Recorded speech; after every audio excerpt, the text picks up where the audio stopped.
Makcik, boleh saya tanya sikit?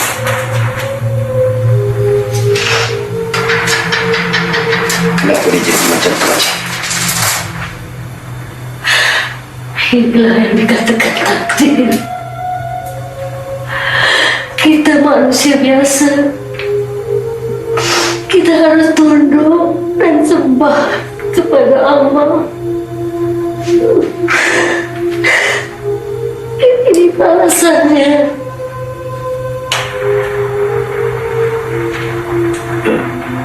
Tapi saya tak faham kenapa dia jadi macam tu, Makcik. Sebenarnya anak makcik dia anak yang baik.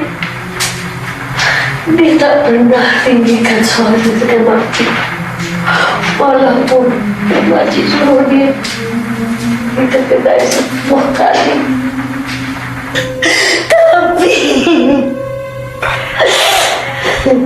Tapi apa, Makcik? Kalau makcik kejutkan dia untuk sembahyang subuh,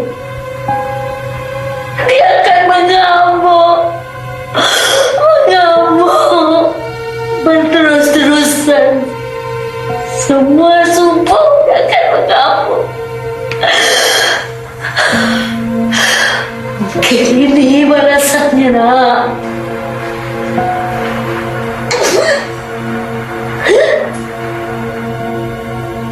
Makcik, sabarlah, Makcik. Banyak-banyak istighfar. Makcik, tunggu sekejap ya.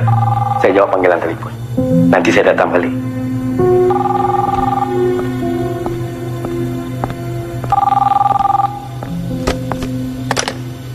Hello? Hello?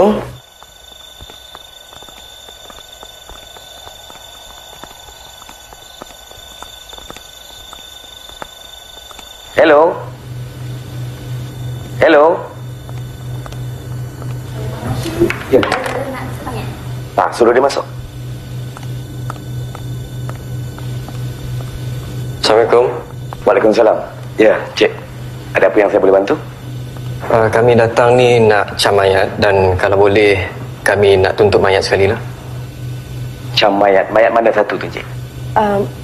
Mayat remaja yang mati aksiden siang tadi. Kalau mayat tu tak payah cam lah. Mak dia baru aja cam tadi. Tanda tangan lah.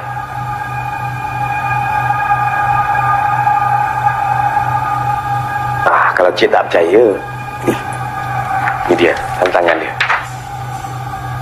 Cik ni biar betul. Saya kakak pada semati. Iya, tak payah cam lagi. Mak dia ada kat dalam tu. Boleh tuntut terus. Sebenarnya mak dia dah meninggal 5 tahun lepas. Macam mana pula mak dia boleh datang sini untuk cam mayat? Cik, mak dia ada kat dalam tu. Mari.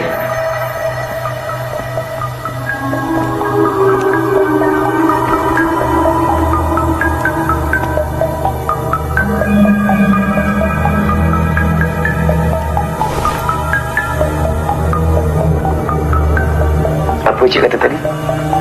Mak dia dah meninggal 5 tahun lepas.